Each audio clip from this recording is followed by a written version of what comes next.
Praise లాడండి, అందరికీ praise లా. ఈ రాత్రికాల సమయంలో దేవుడు నాకు ఇచ్చిన ధన్యతను బట్టి వందనాలు చెల్లిస్తున్నాను. మీ మధ్యలో కొన్ని మాటలు, దేవుని మాటలు మనం చూద్దాం. ఒక చిన్న ప్రార్థన చేసుకొని దేవుని వాక్యంలోనికి వెళ్దాం. పరిశుద్ధుడా, గొప్ప దేవ, వందనాలు చెల్లిస్తున్నాం. ఈ రాత్రికాల సమయంలో ప్రభా, ఈ గూగుల్ మీట్లో ప్రభా, నైనా నీ సన్నిధిలో నీ బిడ్డలతో చేరి వాక్యాన్ని పంచుకుంటున్న నన్ను మీరు జ్ఞాపకం చేసుకోండి. మీ సిలువు చాటు మరుగు చేసుకొని ప్రభువా, మీ వాక్యం ద్వారా మా అందరితో మీరు మాట్లాడండి ప్రభువా. మీరే సహాయం చేసి మహిమ పొందమని యేసుక్రీస్తు పరిశుద్ధ నామములో ప్రార్థించి పొందినాము తండ్రి, ఆమేన్. మంచిది. దేవుని వాక్యంలోనికి వెళ్ళి మనం కొన్ని మాటలు ధ్యానం చేద్దాం. యోహాను రాసిన ప్రకటన గ్రంథం 1వ అధ్యాయం 9వ వచనం.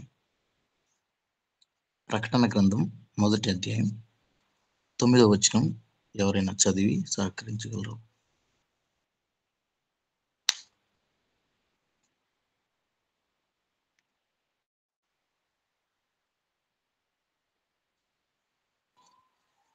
మీ సహోదరుడును యేసును బట్టి కలుగు శ్రమలోను రాజ్యములోను సహనములోను పాలివాడునైన యోహానను నేను దేవుని వాక్యం నిమిత్తమును యేసును గూర్చిన సాక్ష్యం నిమిత్తమును పద్మాసు దీపమున పరవాసినైతిని. చాలండి. దేవుని ప్రైజ్ లార్డ్. చదువుబడిన వాక్య భాగము యోహాను రాసినటువంటి ప్రకటన గ్రంథంలో 1వ అధ్యాయం 9వ వచనంలో మనం చూస్తున్నాం. మనం పైనే మనం చూడొచ్చు, యోహాను రాసినటువంటి ప్రకటన గ్రంథము అని ఉంటుంది. యోహాను గారు ఈ ప్రకటన గ్రంథంలో ఫ్యూచర్లో జరగబోయేటటువంటి అనేకమైన విషయాలు రాయడం జరిగింది. అంతేకాదు, ప్రకటన గ్రంథం అంటే మనందరికీ తెలుసు, ఇదే బైబిల్ గ్రంథంలో చిట్ట చివరి గ్రంథం. అంటే యేసుక్రీస్తు ప్రభు యొక్క రెండవ రాకడ, ఆయన రెండవసారి వచ్చినప్పుడు ఏ ఏ విషయాలు జరుగుతాయి, తీర్పు ఎలా ఉంటుంది, నూతన సృష్టి అంటే క్రొత్త ఆకాశము, క్రొత్త భూమి, ఇలాంటి విషయాలన్నింటిని గూర్చి రాయబడి ఉంటుంది ప్రకటన గ్రంథంలో. అయితే వాటన్నిటిని గూర్చి మనం ఈ సమయంలో చర్చించుకోబోము. కానీ ఈ 9వ వచనంలో చెప్పినట్లుగా మీ సహోదరుడును యేసును బట్టి కలుగు శ్రమలోను రాజ్యములోను సహనములోను పాలివాడునైన యోహానను నేను. అంటే ఈ వాక్యం ప్రకటన గ్రంథం రాస్తున్నటువంటి యోహాను గారు తెలియపరుస్తున్నారు. ఏమంటే ఆయన ఒక మాట చెప్తున్నాడు ఇక్కడ, నేను యేసుక్రీస్తు ప్రభువుతో పాలివాడను. ఈరోజు మన అంశం కూడా ఇదే. మనం రెండు విషయాలు ఏంటంటే, మొదటిది మనం ఎవరితో అంటే దేనిలో ఎవరితో మనం పాలివారై ఉండకూడదు, ఎవరితో మనం పాలివారై ఉండాలి, దేనితో మనం పాలివారై ఉండాలి. మన జీవితంలో దేనితో మనం పాలివారమై ఉండకూడదు, ఈ భాగంలో కొన్ని విషయాలు చూద్దాం. తర్వాత దేనితో పాలివారమై ఉండాలో కొన్ని విషయాలు మనం చూసుకుంటూ వద్దాం. మొదటిగా ఈ యోహాను భక్తుడు యేసుక్రీస్తుతో పాలివాడు అని చెప్పుకుంటున్నాడు. ఎందులో అంటే మొదటిగా శ్రమలో ఆయన యేసుక్రీస్తుతో నేను పాలివాడను అంటే,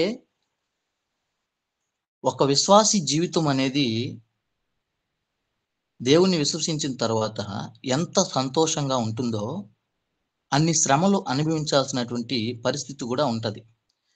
ఇది ముందుగా మనకు చెప్తున్నాడు అనమాట. అంటే మనము ఆయనలో సంతోషాన్ని మాత్రమే కాదు, ఆయనలో మనం శ్రమను అనుభవించటం కూడా మనం పిలువబడ్డాము.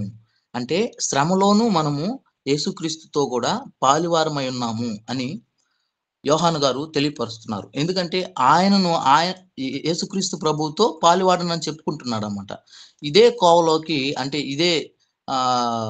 ఇదే విధంగా పౌలు గారిని కూడా మనం తీసుకోవచ్చు. పౌలు గారు కూడా నేను క్రీస్తుతో పాలువాడను అని చెప్తారు. ఆయనైతే ఏం చెప్తారంటే, రెండో భాగం మనం చూస్తే ఇక్కడ 9వ వచనము, మీకు కలుగు శ్రమలోను రాజ్యములోను, రాజ్యము అంటే దేవుని రాజ్యము. దేవుని రాజ్యం ఏంటి? యేసుక్రీస్తు ప్రభు సువార్త ప్రకటించడం ద్వారా ఆయన రాజ్యాన్ని వ్యాప్తి చెందిస్తాం అన్నమాట. అంటే దేవుని రాజ్యము సువార్త ద్వారా విస్తరించబడుతుంది. దేవుని రాజ్యం, అదే దేవుని రాజ్యం. అంటే యేసుక్రీస్తు ప్రభు బ్రతికిన దినాల్లో కూడా మీరు మారు మనసు పొంది బాప్తిస్మం తీసుకోండి, దేవుని రాజ్యం సమీపించింది అని చెప్పి యోహాను బాప్తిస్మం ఇచ్చి యోహాను ప్రకటిస్తూ ఉంటాడు అనమాట. అంటే యేసుక్రీస్తుని సువార్తను వ్యాప్తి చేయడం అంటే దేవుని రాజ్యాన్ని వ్యాప్తి చేయడమే అన్నమాట. 1 కొరింథీ 9వ అధ్యాయం 23వ వచనంలో పౌలు గారు చెప్తారు, నేను సువార్త ప్రకటించడం కొరకు, దేవుని రాజ్యాన్ని నేను విస్తరింప చేయడం కొరకు నేను ఆయనతో పాలువాడనై ఉన్నాను అని. ఒకసారి 1 కొరింథీ పత్రిక 9వ అధ్యాయం 23వ వచనం చదవండి.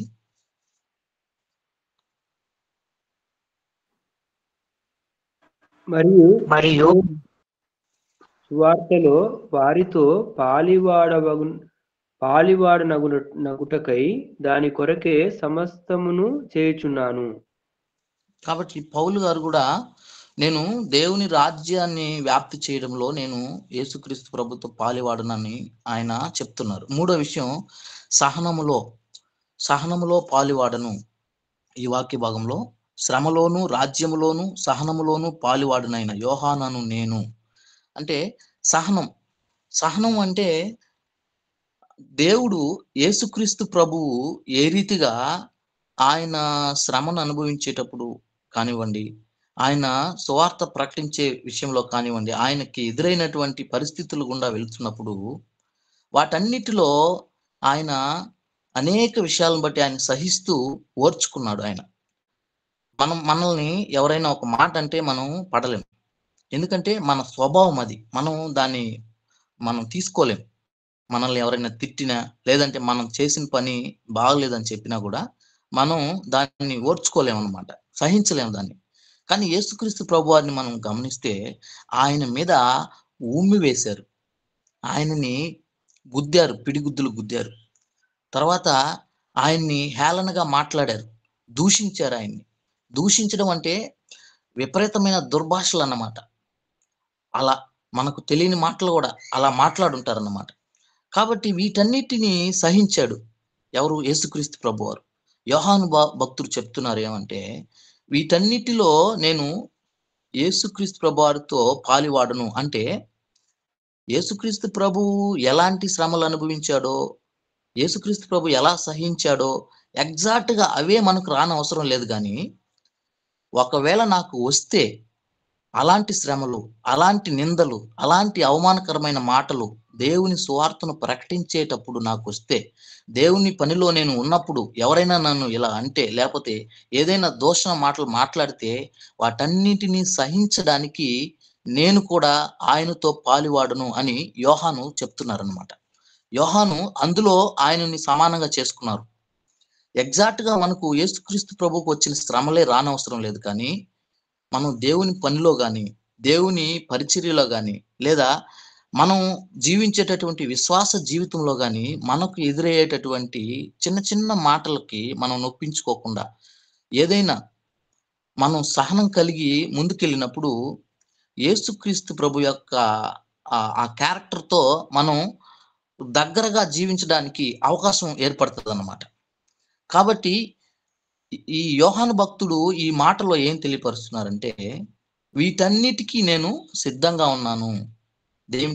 ఏమిటి శ్రమలో నేను ఆయనతో పాలువాడు అవడానికి నేను సిద్ధంగా ఉన్నాను. దేవుని సువార్తను ప్రకటించడానికి ఎంత కష్టమైనా, ఎంత నష్టమైనా నేను ప్రకటించడానికి నేను సిద్ధంగా ఉన్నాను. మూడోది, నేను సిలువ శ్రమలో, అంటే ఆయన సిలువ శ్రమను భరించడానికి, సహించడానికి నేను సిద్ధంగా ఉన్నానని ఈ వాక్యం ద్వారా మనకు తెలియపరుస్తూ ఉన్నాడు. ఈ 9వ వచనం వరకు ప్రకటన గ్రంథంలో ఇంట్రడక్షన్, అంటే ప్రకటన గ్రంథం ఎందుకు ఏమేమి ఉంటాయి, ఎలా అనేది ప్రకటన గ్రంథం గూర్చినటువంటి ఇంట్రడక్షన్ ఉంటుంది అనమాట, పరిచయం. ఈ 9వ వచనం తర్వాత మొట్టమొదటి దర్శనాన్ని చూస్తారు ఆయన. మొదటి దర్శనం కలుగుతుంది, ఆ తర్వాత వివరించుకుంటూ వెళ్తారనమాట. అయితే ఇంకా మనం ముందుకెళ్దాం. దేవుని రాజ్యము శ్రమలు అనుభవించినప్పుడు దేవుని రాజ్యం మన ఎద్దకు వస్తుంది.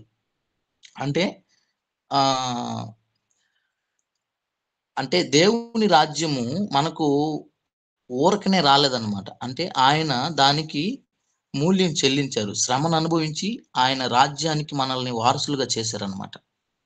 కాబట్టి మనం ఆ రీతిగా మనం కూడా దేవునితో, యేసుక్రీస్తు ప్రభువారితో పాలువారమై ఉండాలన్నమాట. ఇది ఒకటి. తర్వాత మనం ఇది యోహాను భక్తుడు తనకు తాను యేసుక్రీస్తు ప్రభువారితో నేను పాలువాడును, పైన నేను చెప్పినటువంటి 3 విషయాలను బట్టి, శ్రమలో, దేవుని రాజ్యంలో, సహనంలో నేను పాలువాడును, కాబట్టి మీరు కూడా వాటిలో వారై ఉండాలి అనే ఉద్దేశంతో ఈయన ఈ వాక్య భాగంలో మనం చూస్తున్నాం. ఇప్పుడు మనం దేనిలో మనం పాలువారమై ఉండకూడదు, దేనిలో మనం పాలువారమై ఉండకూడదో మనం కొన్ని విషయాలు చూద్దాం. మొట్టమొదటిది సామెతల గ్రంథం 29వ అధ్యాయం 24వ వచనం. సామెతల గ్రంథం 29వ అధ్యాయం 24వ వచనం.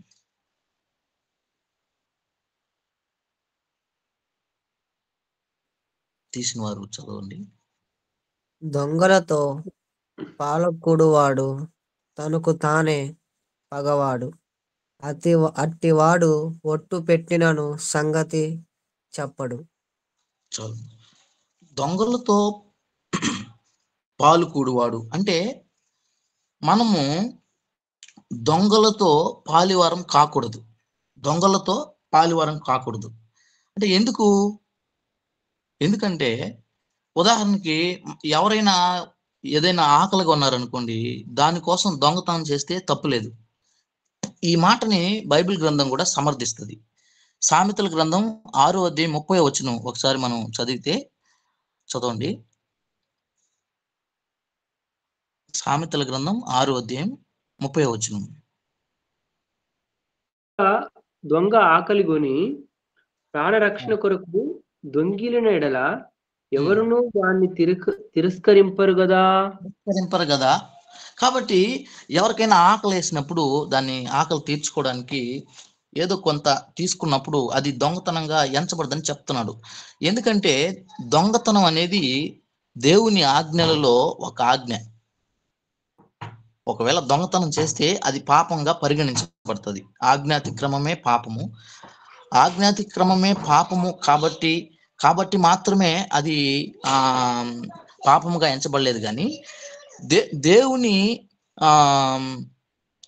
దేవుని ఆజ్ఞల్లో కూడా అది ఇచ్చినాడు అనమాట. అంటే దొంగతనం చేయకూడదు అని.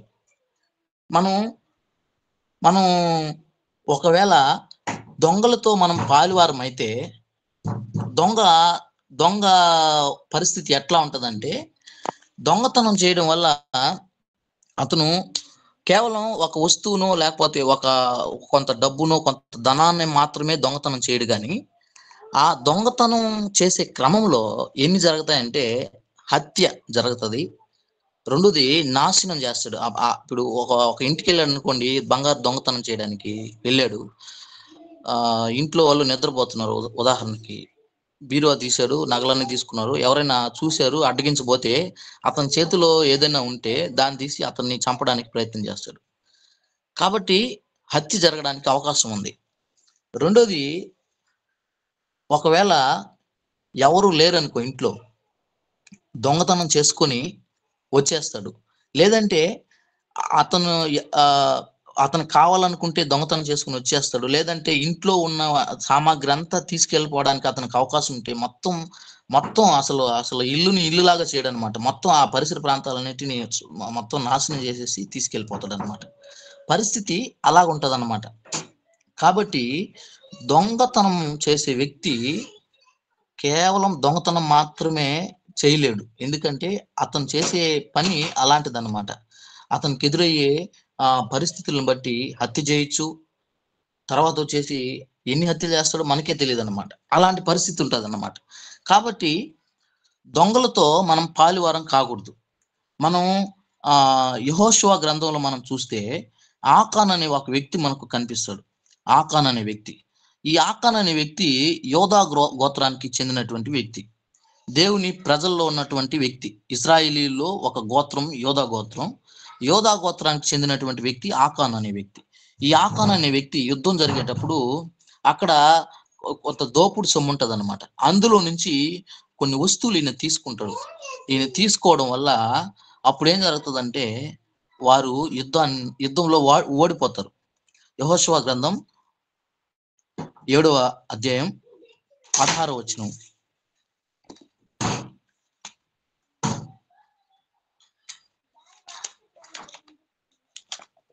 కాబట్టి యెహోషువ చదవమ్మా. కాబట్టి యెహోషువ ఉదయమున లేచి ఇశ్రాయేలీయులను వారి గోత్రముల వరుసను బట్టి దగ్గరకు రప్పించినప్పుడు యూదా గోత్రము పట్టబడెను. యూదా వంశమును దగ్గరకు రప్పించినప్పుడు జెరహీయుల వంశము పట్టబడెను. జెరహీయుల వంశమును పురుషుల వరుసను దగ్గరకు రప్పించినప్పుడు జబ్ది పట్టబడెను. అతడును అతని ఇంటి పురుషుల వరుసను దగ్గరకు రప్పింపబడినప్పుడు యూదా గోత్రంలోని జెరహు ముని మనుషుడును జబ్ది మనుమడును.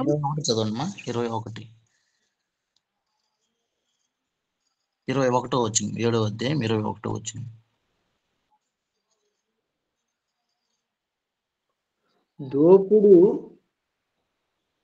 దోపుడు సొమ్ములో ఒక మంచి షీనారు పై వస్త్రమును 200 తులముల వెండిని 50 తులముల ఎత్తుగల ఒక బంగారు కమ్మిని నేను చూచి వాటిని ఆశించి తీసుకొంటిని. అదిగో నా డేరా మధ్య అవి భూమిలో దాచబడి ఉన్నవి. చాలు. కాబట్టి పైన ఉన్నటువంటి ఆ దోపుడు సొమ్ములో నుంచి ఒక షీనారు వస్త్రాన్ని, 200 తులముల వెండిని, 50 తులముల ఎత్తుగల ఒక బంగారు కమ్మిని అతను దొంగతనం చేస్తాడు. దొంగతనం చేయడం వల్ల వారి మీదకి శాపం వస్తుంది. అంటే దేవుడు వారి మీద కోపించి అక్కడ యుద్ధంలో వాళ్ళు ఓడిపోతారు అన్నమాట. దానికి వచ్చే ఫలితం ఏంటంటే, దానికి వచ్చిన ఫలితం వాళ్ళని ఆకాన్ని రాళ్లతో కొట్టి చంపుతారు. అంటే దొంగతనం వల్ల వచ్చినటువంటి పర్యవసానం ఏంటంటే మరణం అన్నమాట. అంటే మనం చిన్నదే అనుకుంటాం కానీ దేవునికి ఇష్టం లేని పని. అందుకే 10 ఆజ్ఞల్లో ఒక ఆజ్ఞగా ఆయన మోషేకి ఇచ్చారు, దొంగతనం చేయబాకండి, దొంగతనం చేయొద్దు అని. కాబట్టి దొంగతనం అనేది మనం అంత అంటే మనం సామాన్యంగా ఎంచకూడదు అన్నమాట. కాబట్టి మనం ఎవరితో పాలువారమై ఉండకూడదు? దొంగలతో మనం పాలువారమై ఉండకూడదు. ఇలాంటి స్వభావం మనకు ఉండకూడదు. ఇలాంటి స్వభావంతో మనం ఉండకూడదు అన్నమాట దేవుని సన్నిధిలో. మొదటిది, దొంగలతో మనం పాలువారమై ఉండకూడదని మనం చూసాం. రెండవది, మనం ఇతరుల పాపములలో మనం పాలువారమై ఉండకూడదు. తిమోతికి రాసిన మొదటి పత్రిక 5వ అధ్యాయం 22వ వచనంలో పరుల పాపంలో మనం పాలువారమై ఉండకూడదని రాయబడి ఉంటుంది. కాబట్టి పరులు అంటే మనం డైరెక్ట్గా ఏదైనా ఒక తప్పు, ఏదైనా ఒక పాపం చేయని అవసరం లేదు. కానీ దేవుడు అంటే మన ఎడల మన మీద తప్పు మోపడం ఆయన ఉద్దేశం కాదు. కానీ దేవుని దృష్టికి మనం నిందులముగా ఎట్లా కనబడతామంటే మనమే డైరెక్ట్గా పాపంలో చేయని అవసరం లేదు. కానీ పాపము చేసే వారితో పాలివారమై ఉంటే అది మనకు కూడా దానిలో బాగా ఉంటుంది అన్నమాట. కాబట్టి మనం చాలా జాగ్రత్తగా ఉండాలి. అంటే మనం మట్టుకు మనం పరిశుద్ధంగా ఉండటం కరెక్టే. కానీ మన ఉదాహరణకి మనం రోడ్లో మనం ఒక బైక్లో వెళ్తున్నాం అనుకోండి, మనం కరెక్ట్గా వెళ్ళిపోతేనే సరిపోదు. ఎదుటి వ్యక్తి కరెక్ట్గా వస్తున్నాడా లేదా అని గమనించుకొని మనం డ్రైవ్ చేయాల్సి ఉంటుంది. ఎందుకంటే అతను కూడా కరెక్ట్గా వచ్చినప్పుడే మనం సరిగ్గా సేఫ్గా వెళ్ళిపోగలుగుతాం అనమాట. లేదంటే మనకు ప్రమాదం జరుగుతుంది. ఎందుకంటే ఆ వచ్చే వ్యక్తి నేరుగా మన మీదకి వచ్చాడు అనుకోండి, మనకు ప్రమాదం అనమాట. ఇట్లాగే మనం పరిశుద్ధంగా మనం వ్యక్తిగతంగా మనం సరిగ్గా జీవిస్తున్నప్పటికీ మనతో ఎవరైతే ఉంటారో, మనతో ఎవరితో మనం ఎవరితో స్నేహం చేస్తుంటామో వారితో మనం చేసే స్నేహాన్ని బట్టి, వారికి ఉండే అలవాట్లను బట్టి, లేదంటే వారు చేసేటటువంటి పనులను బట్టి దాంట్లో కూడా వారితో మనం పాలువారం అవుతాం అన్నమాట. కాబట్టి మనం బిలీవర్స్ గా ఉండి మనము దేవుని వాక్యాన్ని చదువుకుంటూ ప్రార్థన చేస్తూ ఉన్నప్పటికీ ఒకవేళ మనం ఇతరులతో అన్యులతో సహవాసం చేస్తే వారితో ఎంతవరకు అంటే అంతవరకు మాత్రమే మనం ఉండాలి.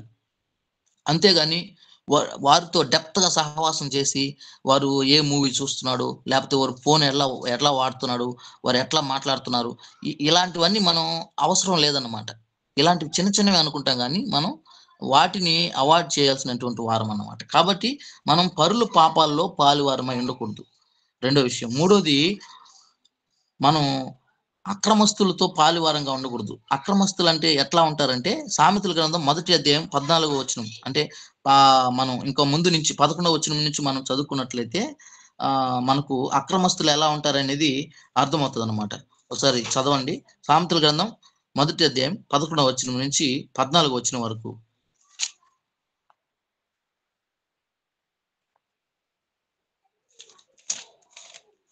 దయచేసి తీసిన వారు చదవండి. సామెతల గ్రంథం 1వ అధ్యాయం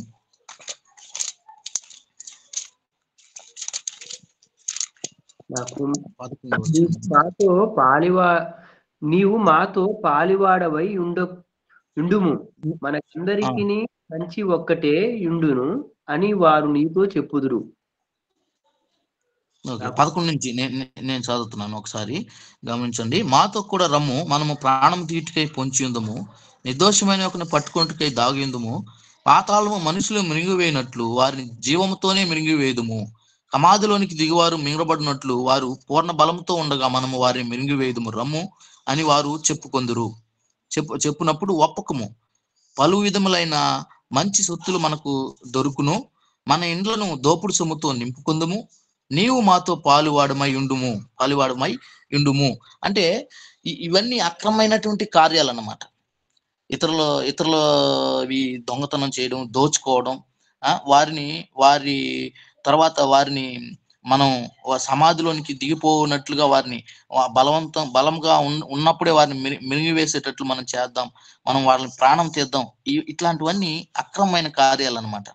కాబట్టి ఇలాంటి కార్యాలతో ఉన్నటువంటి, ఇలాంటి స్వభావాలతో ఉన్నటువంటి వారితో మనం పాలువారమై ఉండకూడదు. అక్రమ కార్యాలు అంటే క్రమము కానిదే అక్రమం. మన ఉదాహరణకి ఇప్పుడు మనం సింపుల్ గా మనం తీసుకున్నట్లయితే మనం ఎందుకంటే మనం క్రమంగా జీవించలేనిదంతా అక్రమమైన జీవితమే అవుతుంది. మనం ఏదైనా మనం ఒకటి అనుకున్నప్పుడు, ఉదాహరణకి ఒక క్లాస్లో మనం టైంకి వెళ్ళాలనుకోండి, టైం మించిపోయామనుకోండి, అది కరెక్ట్ కాదన్నమాట, సింపుల్ గా చెప్పుకోవడానికి. అలాగే ఏదైనా కానీ ఇప్పుడు మనం చెడు మాటలు మాట్లాడకూడదు, ఇది క్రమమైన పద్ధతి, మాట్లాడుకోకుండా ఉండడం. కానీ మనకు తెలియకుండానే ఎవరినైనా తిట్టాల్సి వచ్చినప్పుడు, లేకపోతే మన కోపం వచ్చినప్పుడు సులువుగా మాట్లాడేస్తుంటాం. ఇది అక్రమం అన్నమాట. మనకు తెలిసినవి అంటే ఈ వాక్య భాగంలో చదివినట్లుగా మనం ఎవరి ప్రాణమో తీయాల్సిన అవసరం లేదు, లేకపోతే ఎవరో నాశనమైపోవాలని కోరుకోనే మనం అవసరం లేదు. కానీ చిన్న చిన్న విషయాల పట్ల మనం క్రమంగా ఉండే వరంగా ఉండాలి. అక్రమమైన వారితో మనం పాలు భాగస్తులుగా ఉండకూడదు అన్నమాట, అబద్ధాలు చెప్పే వారితో ఇట్లాగా. కాబట్టి మనం గమనించాలి. మొదటిది, ఎవరితో మనం పాలువారమై ఉండకూడదు, దొంగలతో మనం పాలువారమై ఉండకూడదు, పరుల పాపాల్లో మనం పాలువారమై ఉండకూడదు, అక్రమస్తులతో మనం పాలువారమై ఉండకూడదు. ఇంకా 4వ విషయం, నిష్ఫలమైన అంధకార క్రియల్లో ఉన్న వారితో మనం పాలువారమై ఉండకూడదు. ఎఫెసీయులకు రాసిన పత్రిక 5వ అధ్యాయం 11వ వచనం మనం చూసినట్లయితే, ఎఫెసీయులకు రాసిన పత్రిక 5వ అధ్యాయం 11వ వచనం.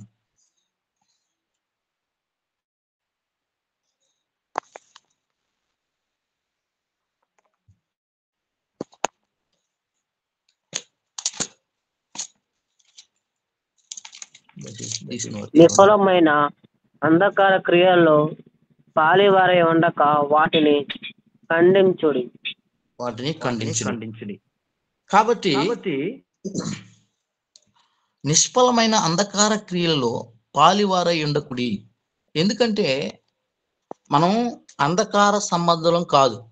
అంధకార క్రియలు ఎవరంటే ఎవరైతే అంధకారంలో ఉంటారో, ఎవరైతే చీకట్లో ఉంటారో వాళ్ళు అంధకార క్రియలతో నిండి ఉంటారు. మనం వెలుగు సంబంధులం, మనం దేవుని సంబంధులం మనం. కాబట్టి అంధకార క్రియలు చేసే వారితో మనం పాలువారమై ఉండకూడదు.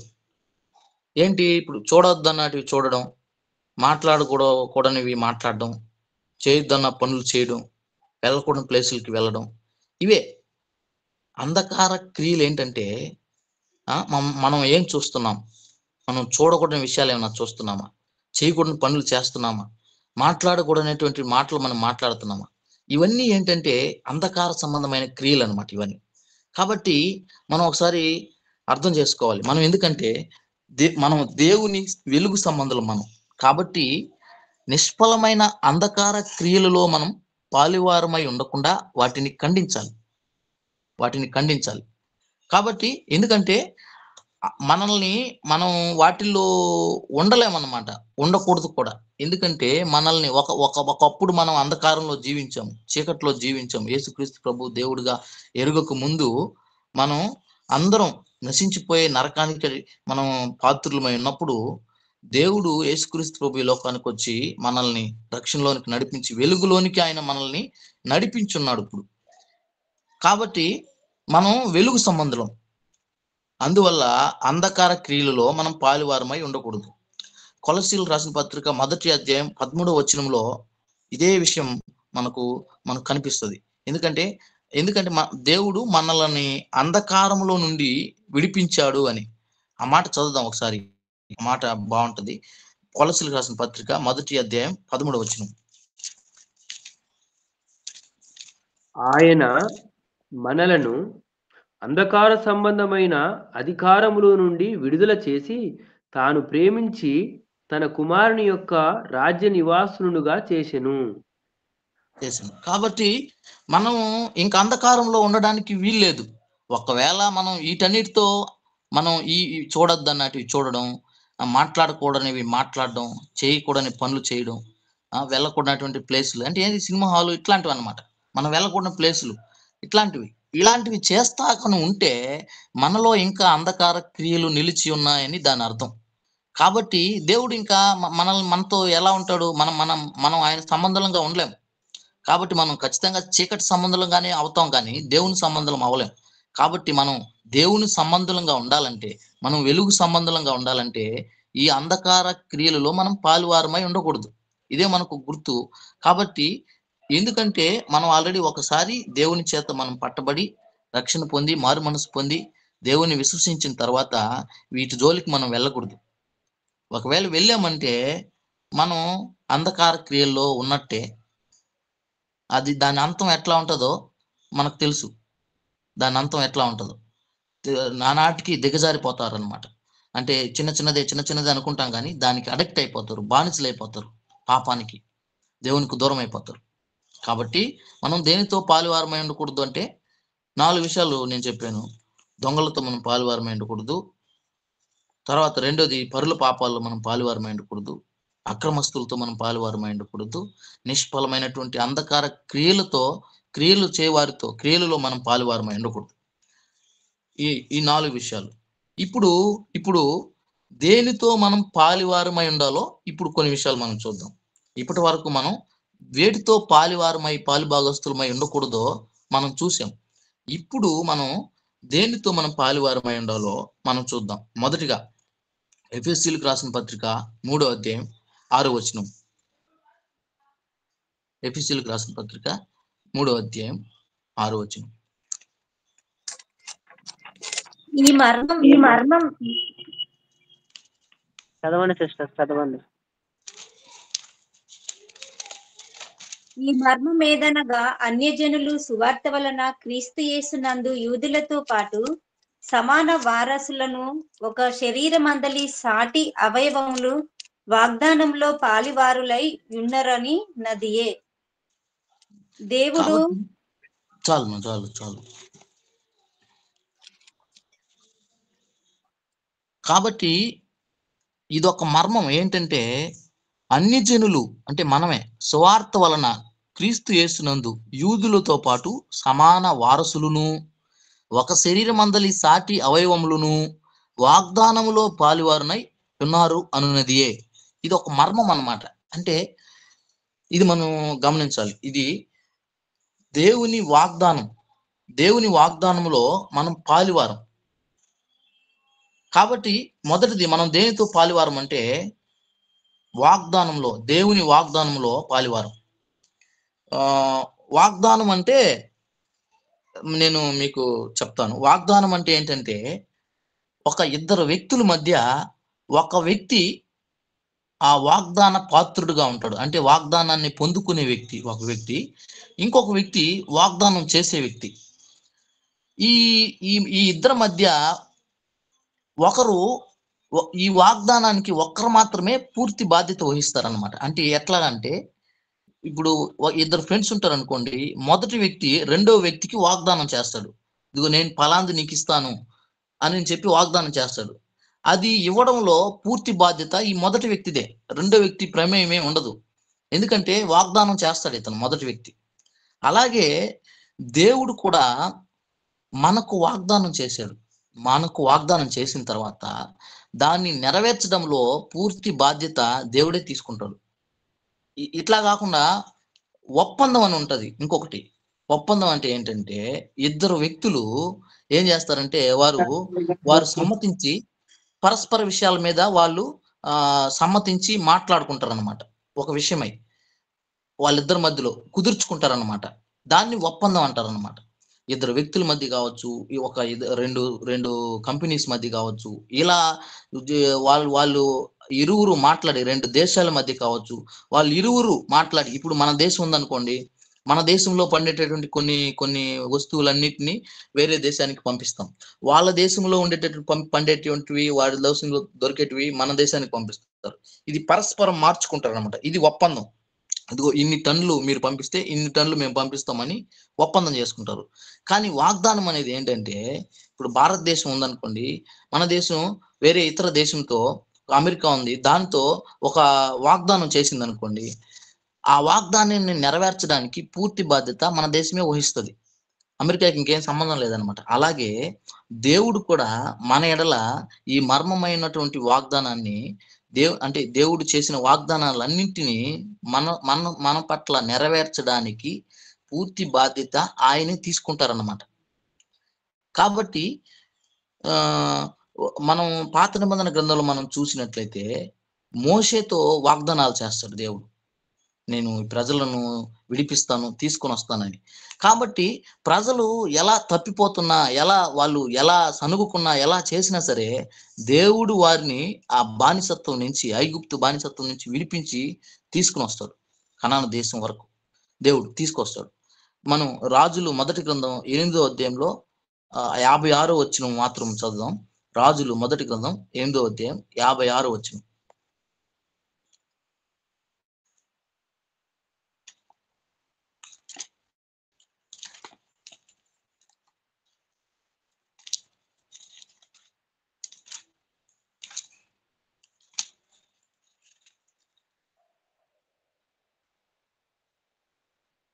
నేను చదువుతున్నాను, గమనించండి. ఎట్లనగా తాను చేసిన వాగ్దానం అంతటిని బట్టి ఇజ్రాయేలీలకు తన జనులకు నెమ్మది దయచేసిన యెహోవాకు స్తోత్రము కలిగి ఉండును గాక.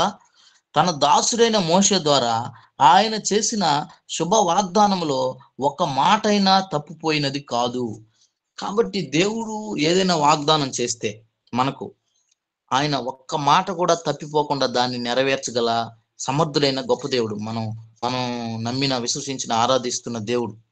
హల్లెలూయా. కాబట్టి దేవుని వాగ్దానాలన్నీ మన ఎడల ఆయన నెరవేర్చే దేవుడుగా ఉన్నాడు. కాబట్టి దేవుని వాగ్దానంలో మనం పాలువారమై ఉన్నాం. దేవుని వాగ్దానంలో పాలువారమై ఉన్నాం. ఎందుకంటే మనతో చేసిన వాగ్దానాలన్నింటినీ ఆయన నెరవేరుస్తాడు. ఎందుకంటే దేవుడు నమ్మదగిన దేవుడు. తిమోతి రాసిన 2వ పత్రిక 2వ అధ్యాయం 13వ వచనంలో మనం ఈ వాక్యాన్ని మనం చూడొచ్చు. దేవుడు నమ్మదగిన దేవుడు కాబట్టి మనకు ఆయన చేసినటువంటి వాగ్దానాలని నెరవేరుస్తాడు. అయితే మోషే ద్వారా ఇశ్రాయేలీ ప్రజల్ని ఐగుప్తులో నుంచి విడిపిస్తానని వాగ్దానం చేశాడు. పాలు తేనెలు ప్రవహించే కనాను దేశంలోనికి ప్రవేశపెడతానని వాగ్దానం చేశాడు. ఆ తర్వాత వారికి పగలు మేఘస్తంభంగా, రాత్రి అగ్నిస్తంభంగా ఉండి నడిపించాడు. వాళ్ళకి ఆహారం ఇచ్చాడు, ఆకలైనప్పుడు ఆహారం ఇచ్చాడు, దాహమైనప్పుడు బండ నుంచి నీళ్ళు ఇచ్చాడు. ఇలా నడిపించుకుంటా వచ్చాడు. అయితే ఇప్పుడు మనకు చేస్తున్నటువంటి వాగ్దానం ఏంటి? ఆ వాగ్దానాలు మోషే ద్వారా దేవుడు ఆల్రెడీ నెరవేర్చాడు. ఐగుప్తు నుంచి వారిని, బానిసత్వం నుంచి వారిని విడిపించాడు. అయితే ఇప్పుడు మనకు చేసిన వాగ్దానం ఏంటి? ఆల్రెడీ చేసినాడు ఆయన. ఆ వాగ్దానం ఏంటి? మనం ఏ వాగ్దానంలో మనం పాలువారము అని మనం ఆలోచించినట్లయితే మనకు అర్థమవుతుంది. మొదటి యోహాను పత్రిక 2వ అధ్యాయం 25వ వచనం మనం చదివితే, మొదటి యోహాను పత్రిక, యోహాను రాసిన మొదటి పత్రిక 2వ అధ్యాయం 25వ వచనం ఒకసారి తీసిన వారు చదవండి. నిత్య జీవము అనుగ్రహించుననున్నదయే ఆయన తానే మనకు చేసిన వాగ్దానము. అది హల్లెలూయా, ప్రైజ్ లార్డ్. కాబట్టి ఆయన మనకు చేసిన వాగ్దానం ఏంటంటే నిత్య జీవము అనుగ్రహించును, నిత్య జీవము అనుగ్రహించును. కాబట్టి ఇది అల్టిమేట్ అన్నమాట. అంటే చివరి అంతిమంగా జరిగేది ఇదే అన్నమాట. అంటే దేవుడు మనల్ని ఇంత భక్తి జీవితంలో నడిపించి, మనం ఇంత ప్రయాసపడి భక్తిగా జీవించి అనేక మందిని భక్తిలోనికి నడిపించి, ఇవన్నీ జరిగేది దేనికోసం అంటే మనకు నిత్య జీవం అనే వాగ్దానాన్ని స్వతంత్రించుకోవడం కోసమే మనల్ని నడిపిస్తున్నాడు అనమాట దేవుడు. కాబట్టి నిత్య జీవము అనుగ్రహించునన్నది ఆయన తానే మనకు చేసిన వాగ్దానం. కాబట్టి ఆయన చేసిన వాగ్దానాన్ని నెరవేర్చడానికి ఆయనే బాధ్యత వహిస్తాడు.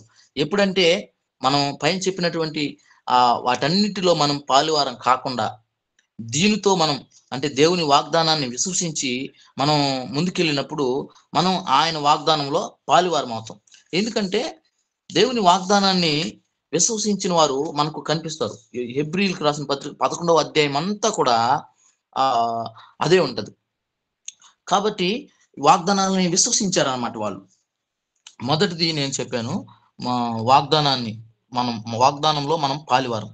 మనం దేనిలో పాలువారం అంటే వాగ్దానంలో పాలువారం. రెండవది విశ్వాసములో కూడా మనం పాలువారమై ఉండాలి. విశ్వాసములో ఈ హెబ్రీయులకు రాసిన పత్రిక 11వ అధ్యాయం అంతా కూడా మనకు ముందున్నటువంటి విశ్వాసుల యొక్క సాక్ష్య జీవితాలని అక్కడ రాయడం జరిగింది అనమాట. మనకు ముందున్నటువంటి అబ్రహాం దగ్గర నుంచి ముందున్నటువంటి అందరి యొక్క విశ్వాస జీవితాల గురించి వారి యొక్క విశ్వాసాన్ని బట్టి అక్కడ ఏమేమి వారు పొందుకున్నారో ఆ విషయాలన్నీ కూడా రాశారనమాట 11వ అధ్యాయం అంతా కూడా.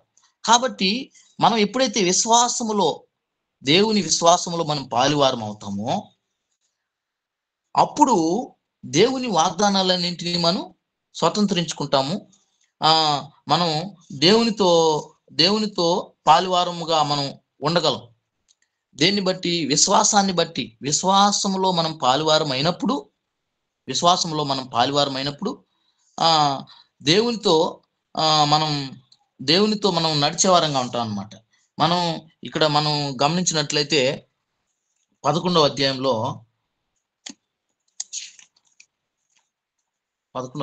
హెబ్రీయులకు రాసిన 11వ అధ్యాయంలో అనేక మంది విశ్వాస జీవితాలు మనకు కనిపిస్తాయి. మొదటి నుంచి విశ్వాసం అంటే ఏంటి?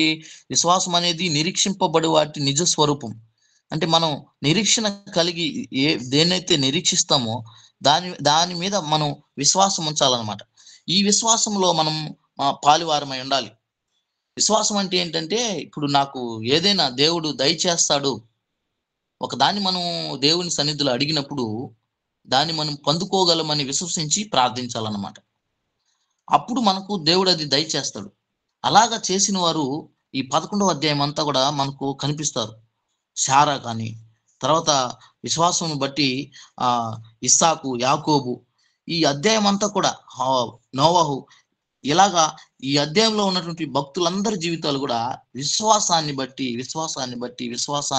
అని ఉంటది. మీరు కనుక చదువుకున్నట్లయితే ఈ వాక్య భాగాన్ని, ఈ హెబ్రీయులకు రాసిన పత్రిక 11వ అధ్యాయం అంతా కూడా విశ్వాసమును బట్టి అని రాయబడి ఉంటది. కాబట్టి విశ్వాసం ఎంత గొప్పదో అలాంటి దానిలో మనం పాలువారమై ఉండాలి. విశ్వాసంలో మనం పాలువారమై ఉండాలి. నేను 2 విషయాలు చెప్పాను. ఇప్పుడు మనం దేనిలో పాలువారమై ఉండాలో, మొదటిది వాగ్దానంలో మనం పాలువారమై ఉండాలి.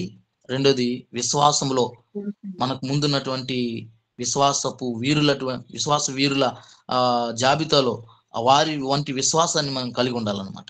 రెండవది అది విశ్వాసాన్ని బట్టి. మూడవది పరిశుద్ధాత్మలో మనం పాలువారమై ఉండాలి. హల్లెలూయా.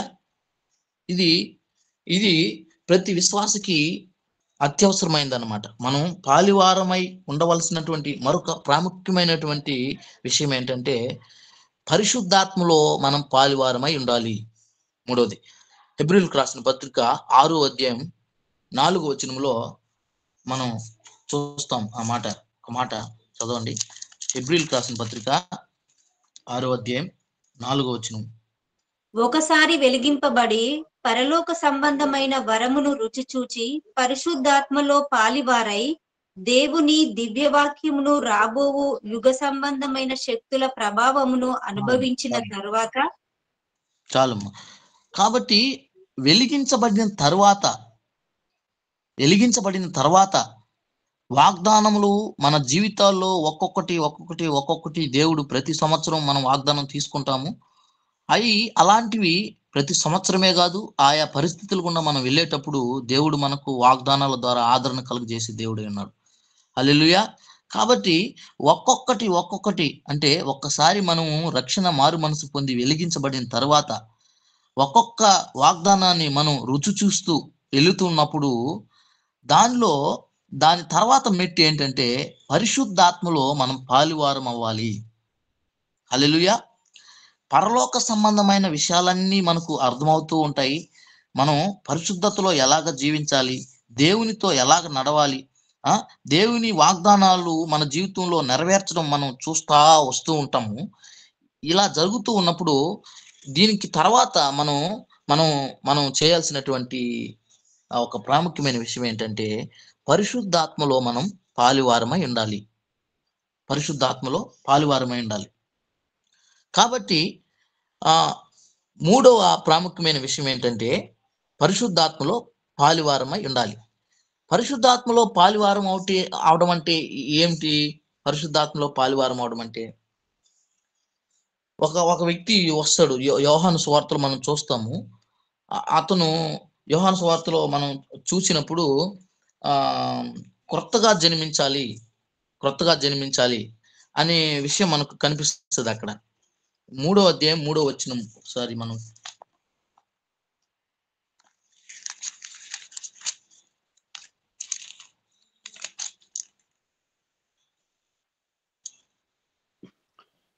అందుకు యేసు అతనితో, ఒకడు క్రొత్తగా జన్మించితేనే కాని అతడు దేవుని రాజ్యమును చూడలేడని నీతో నిశ్చయముగా చెప్పుచున్నాను. చాలు. 5వ వచనంలో చూస్తే ఒకడు నీటి మూలముగాను ఆత్మ మూలముగాను జన్మించితేనే గాని దేవుని రాజ్యములో ప్రవేశింపలేడని నీతో నిశ్చయముగా చెప్పుచున్నాను. అంటే నీటి మూలముగా అంటే దేవుని పరిశుద్ధాత్మ ద్వారా నీటి మూలముగా బాప్తిస్మం పొందడం ద్వారా నీటి మూలంగా జన్మిస్తాం అన్నమాట. అయితే ఆత్మ మూలముగా కూడా మనం జన్మించాలన్నమాట. ఆత్మ మూలముగా కూడా మనం జన్మించాలి. ఆత్మ మూలముగా జన్మించడం అంటే పరిశుద్ధాత్మ ద్వారా మనం పరిశుద్ధాత్మను పొంది ఉండడం అన్నమాట. పరిశుద్ధాత్మ అంటే దేవుడు ఆల్రెడీ సిలువ వేయబడి చనిపోయి తిరిగి లేచి వెళ్ళేటప్పుడు నేను మీ కొరకు ఆదరణకర్తను పంపిస్తాను అని చెప్పి వెళ్ళారు యేసుక్రీస్తు ప్రభువారు. ఆదరణకర్త ఏం చేస్తారు? పరిశుద్ధాత్మ దేవుడిని మనం పొందుకున్న తర్వాత పరిశుద్ధాత్మ దేవుడు మనతో ఉన్నప్పుడు మనకు ఏం జరుగుతుందంటే పాపం విషయమై ఒప్పిస్తాడన్నమాట.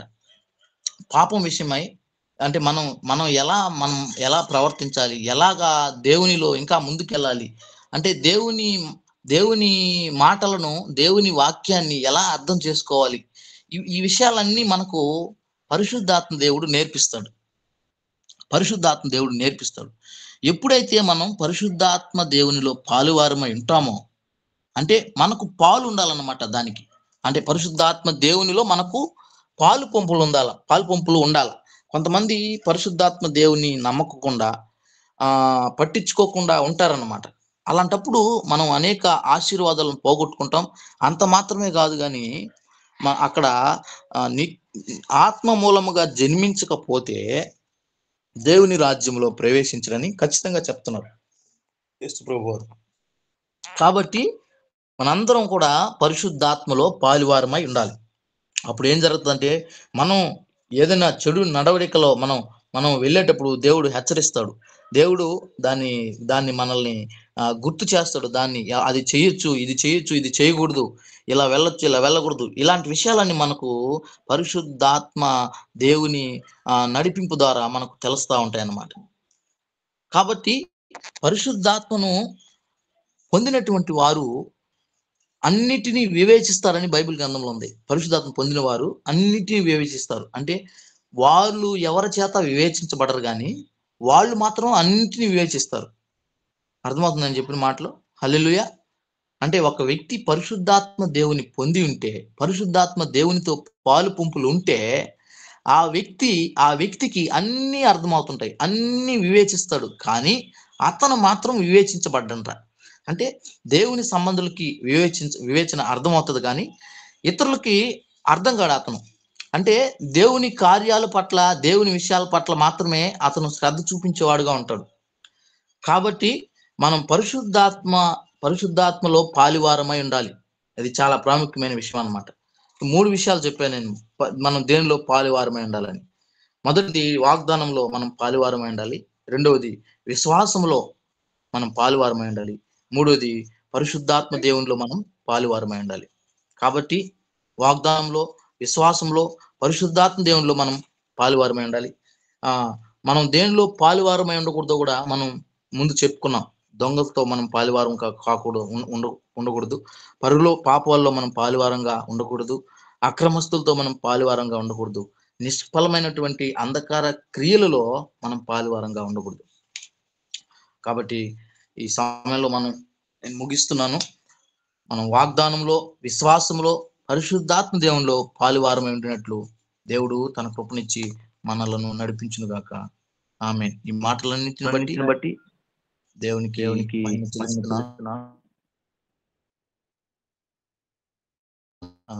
ముగించాలని మనం చేస్తున్నాను. Praise lord. హల్లెలూయా. హల్లెలూయా చెప్పండి గట్టిగా. హల్లెలూయా.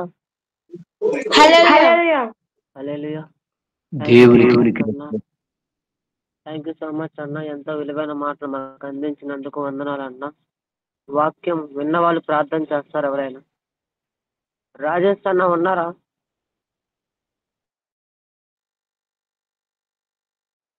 రాజేష్ అన్న ఉన్నారా? అన్న వాక్యం కొంచెం ప్రేయర్ చేస్తారు. మహోన్నతుడా, జీవాధిపతి, మీకు వందనాలు చెల్లిస్తా ఉంటున్నాం. ఈ రాత్రికాల సమయంలో ప్రభా అన్నను మీరు నిలబెట్టుకొని మీరు మాట్లాడిన ప్రతి మాటకే మీకు వందనాలు చెల్లిస్తా ఉంటున్నా. దేవా, మీ సన్నిధిలో ప్రభా విన్న వాక్యమును తండ్రి, దేవా స్తోత్రాలు. ప్రతి ఒక్కరు కూడా హృదయాల్లో భద్రపరుచుకొని ఏదైతే మీరు మాట్లాడుతూ వచ్చారో వాటి ప్రకారం తండ్రి జీవించినట్లుగా సహాయం దయచేయమని అడుగుచుంటున్నాను. కృప చూపించండి, సహాయం దయచేయండి. మంచి నీళ్ళలో పడిన విత్తనం లాగా ప్రభా మా హృదయాల్లో ఫలించి తండ్రి స్తోత్రాలు, వాక్యానుసారమైనటువంటి జీవితమును ప్రభా ఇదిగో తండ్రి మేమందరం కూడా జీవించి తండ్రి అనేకులకు ఆశీర్వాదకరంగా ఉండినట్లుగా సహాయం దయచేయమని అడుగుచుంటున్నాను. కృప చూపించండి, సహాయం దయచేయండి. మరి ఇంకా నన్ను బలపరచండి తండ్రి స్తోత్రాలు. పరిచయలు మీరు వాడుకుంటున్నారు, అందుని బట్టి మీకు వందనాలు దేవా. ఇంకా మీరు వాడుకోమని అడుగుచుంటున్నాను.